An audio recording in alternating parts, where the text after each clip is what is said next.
Chapter 27 Kitsune Family Life.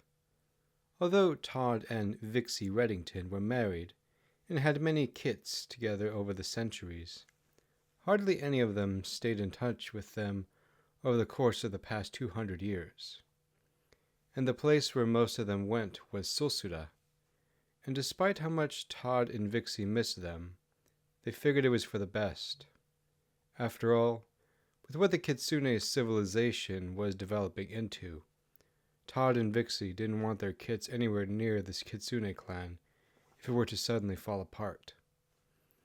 Vixie also didn't appreciate people trying to use her name to elevate themselves in Kitsune society, or any society for that matter, and preferred that they gained their benefits through merit rather than nepotism, in which she utterly despised, and blamed for unqualified people being put into positions of authority that have no business being there. And anti-nepotism reforms were some of her acts as one of Inari's executors, who served at her pleasure. Meanwhile, recognizing Vixie as part of the Reddington family, Todd looked into Vixie's iridescent violet eyes with empathy whenever he would visit his family in the Reddington village. Because for all the closeness they had and the jovial times playing music and acting like fine country folk, they all knew Vixie only pretended like she was having a good time. After all, Vixie still remembered her father's last words that cut deep into her. "You were never worthy to carry the Schnee name. Marry that worthless hick so I don't have to see your face ever again." And although Vixie's father died many centuries ago, and Vixie had moved on, remembering those words still hurt very much years later. It was one thing to be hated by your enemies, and another to be hated by your own father and a mother who had no eyes for anything except her social standing, that they only saw as a tool to advance themselves. And Vixie never heard from her family again since she married Todd in 1492, until she became one of the 9 executors, solely to gain standing because of Vixie's social position. And because of this, and knowing they only cared about her position and not her as a person or anyone else, she didn't even acknowledge them as her own family, and when the documents were shown for her relationship by blood, Vixie said in front of the royal guard with both Inari and the Schnee tribe, "Depart from me, I never knew you, you who work lawlessness." The head of the Schnee tribe tried to argue, but both Inari and the royal guards had seen enough for their charade and attempt to exploit their blood relationship with one of her executors, and told the Schnee tribe to leave immediately if they wanted to leave with their heads still on their shoulders. As for the Schnee tribe now, they still maintained much of the wealth they had inherited from their forefathers, but they never considered Vixie part of their family again, and removed any trace that she was ever part of the family. Not that Vixie cared anymore after their terrible treatment of her. But because of what Vixie went through and her resilience, rather than continue to be like her family, she chose to be nothing like them, and loved the kits she had with her husband, and treated them as their own persons rather than as a means to an end like her parents did with her. After all, before Vixie had married Todd Reddington, her father was going to force Vixie into an illegal arranged marriage, while she was still a two-tailed adolescent, and the Todd being much older than her, and solely for the monetary and social benefit of her father, while already being extremely wealthy. And the Todd she was supposed to marry didn't even love her, but only looked at her beautiful Arctic fox Kitsune body with lust, and a means of pleasuring himself, when he's not out cheating on her, which he was known for doing in brothels and taking advantage of the poor by paying them much needed money for sex with their daughters.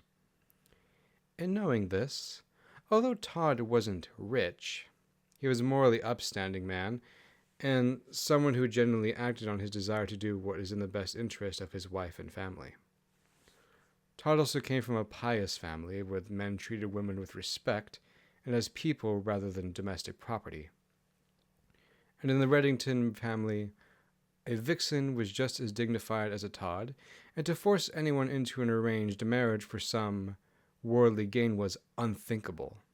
To force someone underage as worthy of public torture in a carnival-like atmosphere, while not letting the person die but making them suffer as much as possible for as long as possible. And to this day, Todd's family would also treat Vixie as one of their own, and not give a thought to her title as Chief Executor, and simply know her as Vixie or Todd's wife. However, like their kits, most of the Reddington family had moved to Sulsuda, although some stayed behind. And it was nice to have family you've been seeing for centuries still come by for Christmas and Pascha, and now Thanksgiving ever since the Kitsune clan was aware of American culture. And now that Inari was no longer under the influence of the keys of prosperity, and had no one to spend holidays with other than Blondie, she decided she would spend it with Vixie and the Reddington family and force Father Victor along in this. And after Inari had spent the Reddington family without the blinders of the keys of prosperity, she internalized it feeling, is this what I've missed all these years? These people are under my authority, and I am their queen, yet in their peasantry they are richer than I am. I have no one but Blondie and my brother by my side, and sometimes Vixie, and for once in a long time I feel like a child who's been abandoned by their parents and orphaned. But at the same time, I was raised by my mother and knew who my father was, and was very close to him. She, along with the scholars she had brought forth to train me, taught us the ways of our people, and the order that had been imposed upon us for our prosperity by the Okami Inari. But now I fear it is a possibility that Okami Inari is either not telling the whole truth or does not know an arcane forbidden knowledge. Where did the Reddington family gain the knowledge to their happiness, despite their much lower prosperity compared to me? Where did they gain such secret knowledge? Is it possible for me to learn this knowledge and enable my kingdom to mentally live through the coming depression? Or rather, I should just ask them. Inari then asked Todd, "What is the secret to the happiness of your family? I look at your family, and you are dirt poor compared to me, and nowhere near as prosperous as most of the kingdom." Todd answers, "It's not much of a secret. Those of us of the Reddington family just learn to be grateful for what we have and love those closest to us. You can have all the money in the world, but if you're not grateful, nor have love in your life, it doesn't matter how much money you have. You'll never be satisfied, and your life will be hell. It's that simple." Inari glared into Todd's eyes as if she were mad at him for telling her to be grateful, and pointing out her capital vice of avarice. "And by whose authority did you learn this secret knowledge?" Todd almost laughed, seeing Inari's face, despite not intending to offend her. "It just came to me as time went on, and Father Victor helped me along the way. The person who helped me most in being grateful is my wonderful wife, Vixie. To this day, I still don't know what I did to deserve to have such an amazing wife like her." "So, you make yourself your own authority?" "Of course not. But there are more things to life than just rules and regulations.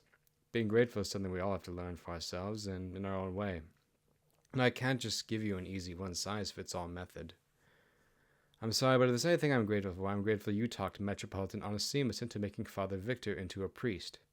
So now my family is no longer being deprived of the sacraments.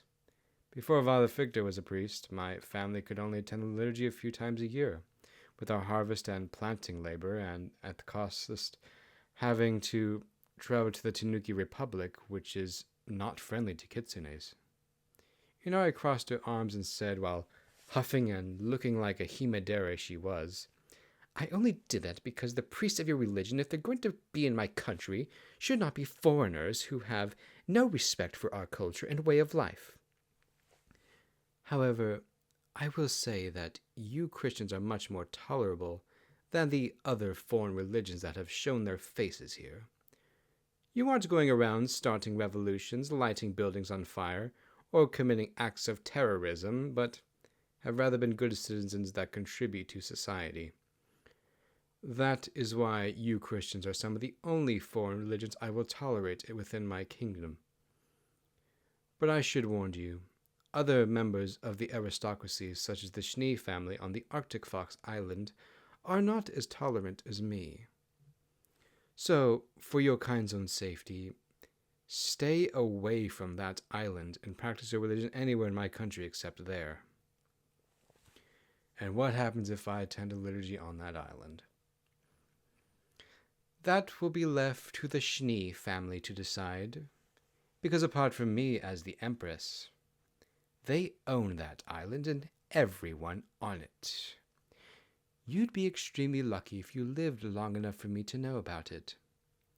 And I found that out personally after some criminals had some American Protestants executed for preaching against the Okami of the island, and that was only by word of mouth, months after it happened, with the cover story being that they died in a hiking accident with wild animals.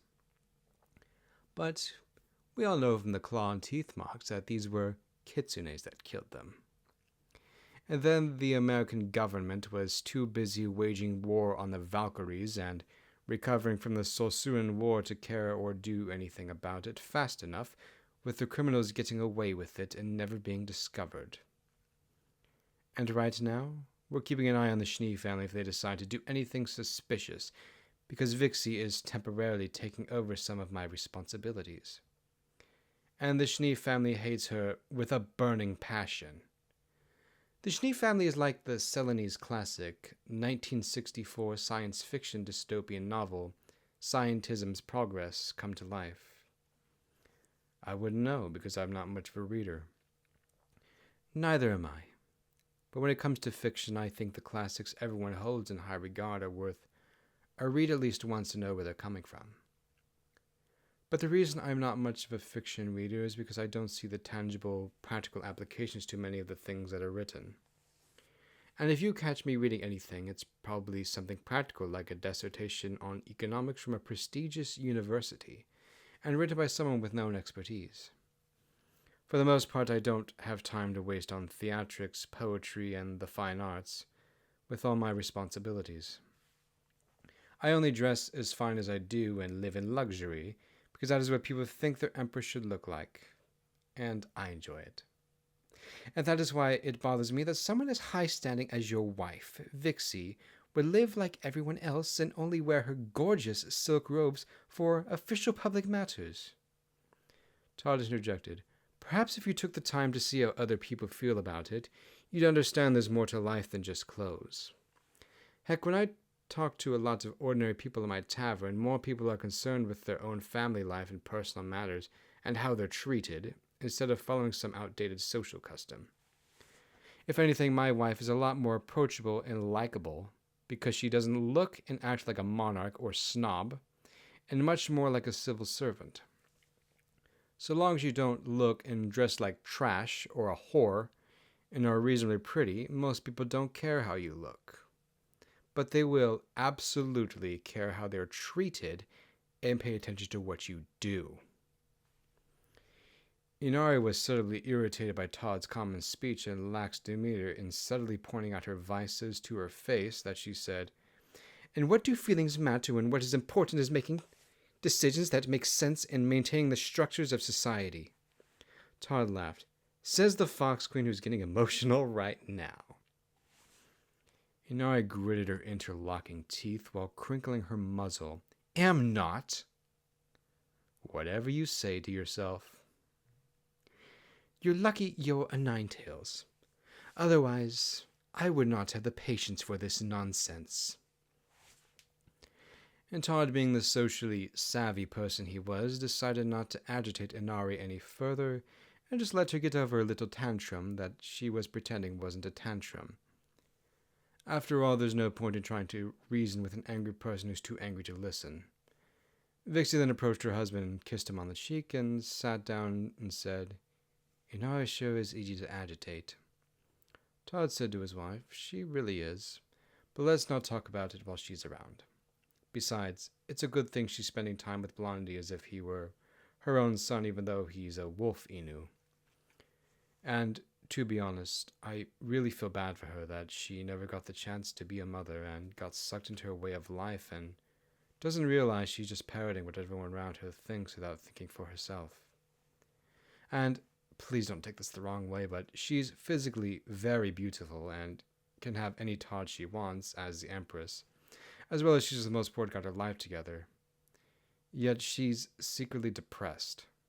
It's like she represses her own emotions like they're too painful to go through, and experiencing any deep emotion caused her to go into a mental breakdown. Although Father Victor already told us how she was raised, it almost seems like there's more to it than just that. Love, she's always been the type of vixen to ignore what she's feeling, and just follows what are generally accepted ideas of what people are thinking and imposes it on everyone. And that's something I find very difficult to deal with. She thinks she's making a well-thought-out plan for things, but what she's really doing without realizing it is that she's just following what the supposed experts are saying without really understanding it, and falling for rhetoric. And we know from times in the past that the experts can be wrong and were saying asbestos was safe, cigarettes didn't cause lung cancer, and DDT wasn't poisonous to soul students, only to find out later that they were wrong. And the worst part were that the real data and medical studies disproving these experts were being suppressed because of their prestige and recognition, and the common faults of pride that inhibits progress towards improvements and true understanding. Hence, I trust common sense a lot more than most things. And sometimes it seems like the more degrees someone has, the less common sense they have. It's like they're paying for their degrees with both money and common sense and not getting any of it back. That's been a real problem for decades because it used to be that college was very affordable, and if it didn't work out, you weren't left with a big loss. Now it has costed as much as a mortgage to go to school for 4 years, and if it doesn't work out, you're in a much worse position than if you just started working after graduating high school. If I remember correctly, Father Victor never went to university except for the time his bishop made him become a professor of theology at a prestigious Sulzern university. And even then, Father Victor hated it for being so intellectualized and removed from the life of ordinary people and using a language ordinary people wouldn't understand, and essentially devolving into a country club for spoiled rich kids and people good at sports rather than be a place of higher education and learning. And for as long as we've known Father Victor, even though he could use theological language to advance for ordinary people, he would refrain from doing so and speak in a way people could understand for their benefit rather than use lofty big words to sound more intellectual when they're not needed. He's also been the type of person to actually live out his theology rather than make it purely intellectual, making him a very respectable spiritual father. And I think many of our own people feel the same way about him. I get the same impression. After all, he was the one who was there for me when my own father just wanted me to marry some guy I never met, solely for monetary reasons and social status. And I'm often tempted to envy your side of the family, even though I know I shouldn't, because they love me and I love them. Your side of the family has always been good to me, and I always feel welcome. But at the same time, it reminds me of love I didn't receive from my own family by blood, and it hurts. And I never feel safe if I have to go to the island where my family lives, because I know they hate me, both because I'm married to you and who actually loves me, and because I'm a Christian. Where I came from, to marry out of real love and commitment was seen as shameful, and marriage was just for alliances and legal contracts. But with you, I found what it really means to have a family that loves and cares for each other, and I'm always grateful for that. Heck, the way you describe your home island, it sounds like hell that froze over. I think even Inari, who suppresses her own emotion, feels like the Arctic Fox Island is not anywhere she wants to be unless she absolutely has to. Why would anyone want to visit a place where no one talks to each other and just goes about their business, not acknowledging each other's existence? Like I'm literally right in front of you and there are people all around you, the least you could do is look at them. I think that's asking a bit too much of them. After all, they've been raised and brought up to think of themselves not as individuals, but as replaceable cogs in a collective machine that the Schnee family, along with any other aristocratic family, is their superior and operator of the machine by some ridiculous mandate of heaven. They are unaware of even their own personhood. And having a real family life, like what me and you have, along with raising our own kits the best we could, would destroy the very fabric of the Arctic Fox society. It makes the bad decisions Inari made while under the delusions of the Keys of Prosperity seem tame in comparison to the evil the Arctic Fox aristocrats did without the unintentional use of dark magic. Just the Arctic Fox Island's atmosphere feels evil and oppressive. Then you really dodged a 50 BMG stealing your parents' money and fleeing that island and ended up here. I probably would have done the same thing if I knew better like you did. And to be honest, while not being under the Keys of Prosperity, Inari has definitely been changing as a person. And I attribute that to being free of the keys and her brother being back in her life, who's been a beacon of life everywhere he goes. The Schnee Family. During the middle of the night, as the snowstorm blew outside the Schnee Manor, the head of the Schnee family called a meeting with the aristocrats of the Arctic Fox Island. He was a 7-tailed Arctic Fox Kitsune with white fur and black tips on his tails and markings. His fur was dense and well kept, and his eyes orange like an evil wolf from folklore. And he wore a black and white tuxedo and a red bow tie around his neck, and white gloves and a black cane. He also happened to be Vixie's oldest brother, by blood and pride of the Schnee family, when she was just but a young kit, with one tail. After all, sons were valued, whereas vixens were seen only in so far as their beauty and ability to please a Todd and be used as a marriage bargain between aristocrat families. The aristocrats then stood up before the head of the Schnee family as he sat down behind his ornate desk in his office and said, "Gentlemen, I assume you are all aware of the Vixie incident and what has become of my estranged sister. Now the image of Inari has made her into somewhat the ruler of the entirety of the Kitsune society. And that means she holds the keys to life and death, of our wealth and prosperity. And we're going to make sure that doesn't happen. Make sure your plebs always have something to lose for their disobedience. Vixie is not our queen, and we'll make sure she knows that." Another aristocrat head then asked, "What about this Ninetales we keep hearing about named Victor? He is gaining popularity among the youth and proletarians and causing them to refuse to indulge in my company's euphoria tablets. He's killing my profits." "That's a problem with you on your profits.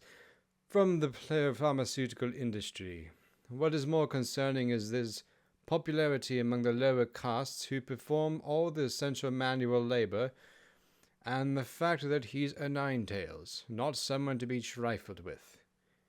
We must be strategic in how we go about dealing with this Ninetales. Kill him and he'll become a martyr for the proletarians, leading to an uprising and only legitimize his message. He needs to be discredited as an enemy of the collective and whatever it is these plebs believe in. Unfortunately, the image of Inari isn't doing much to help and has collaborated with the Tanukis, a cause worthy to deposition, from being the very image of Okami which she represents, for siding with our long-time enemies. But we cannot do that at this time. The image of Inari is far too politically powerful and held in high esteem among the low, too many plebs, the warrior castes, and other aristocrats. So, we need a scare event to cause the mass hysteria, such as coming economic depression. And if a depression doesn't come because of Vixie's prudent and decision-making, we'll starve our population and create an artificial depression and blame it on her. While starving it won't matter who actually caused it, only that there is someone to blame for it, and we'll take advantage of that to direct their hatred towards Vixie and our enemies. And what about the other islands? We do not have direct control over their aristocracy, nor capitalists, other than some of our industries provide jobs for them.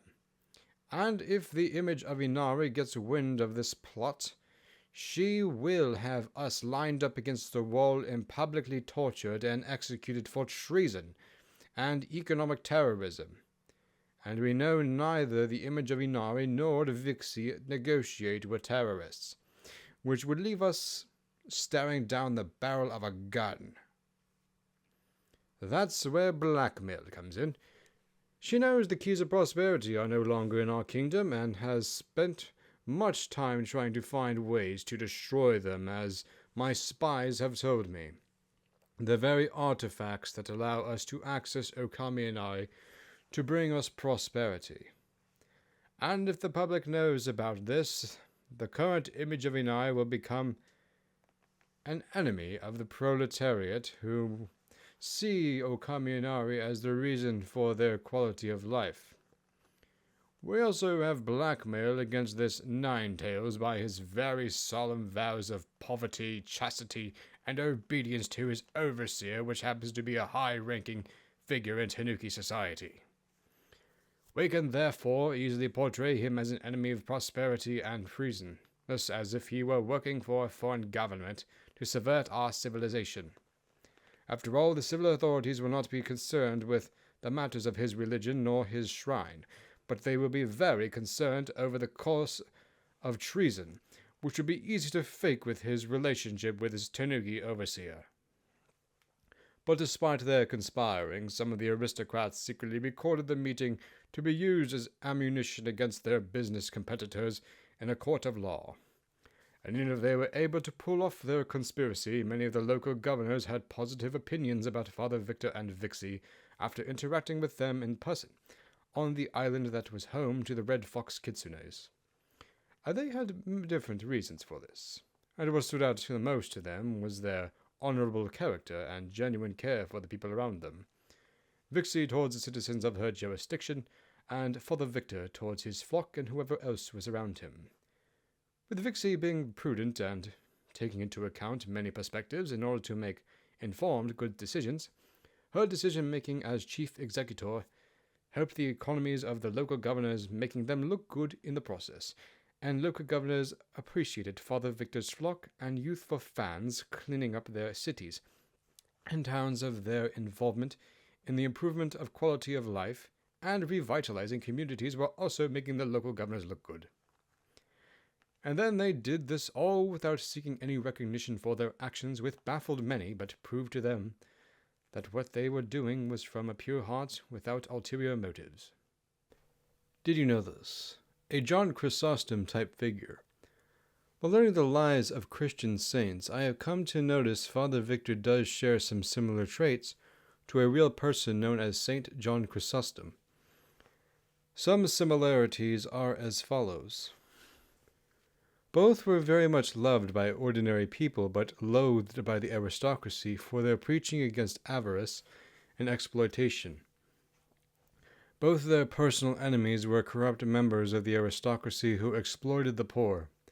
Both were monks who were ordained priests. Both had a deep understanding of theology and advanced language, but refrained from doing so in order that their flock could understand them, and that theology wouldn't be purely head knowledge, but capable of being lived out. Both served under a greedy empress and had a personal relationship, John Chrysostom with the Roman empress, and Father Victor with the empress of the Kitsune clan. Both were defenders of the dignity of ordinary people and fought against their oppression through nonviolent means. Both were destroyers of heretical movements. John Chrysostom with the Arians, not to be confused with the Nazi ideology of Arianism, and Gnostics, and Father Victor with the great apostasy of the 16th and 17th century. Both were very popular amongst many people, including governors and people from outside their own city flocking to hear from them. The interesting thing was that I didn't even know much about St. John Chrysostom when writing Father Victor's character, despite the Orthodox Christian liturgy I attend every Sunday being called the Divine Liturgy of St. John Chrysostom, and has been in use since the 300s. A little bit of aristocratic history. Historically, aristocratic families across many civilizations used marriage as a form of alliance and legal contracts. Such would lead to an eventual consolidation of wealth and influence to a few families, leading to eventual inbreeding and people becoming deformed. A notable example of this is the Habsburg family, whose deformities are their defining feature as the result of inbreeding. But because Kitsunes can have kits centuries apart from each other, the harmful effects of inbreeding are much slower, hence Vixie not being deformed. Also, the Todds of the Arctic fox aristocracy are fooling around with so many vixens that inbreeding is a lot less likely. Himedere. Inari is an example of a Himedere character. Himederes are an anime and manga character who have a princess complex because of their social position and money. They are often entitled and spoiled because of their social status and money, but over time experience character growth from being humiliated and being forced to face reality.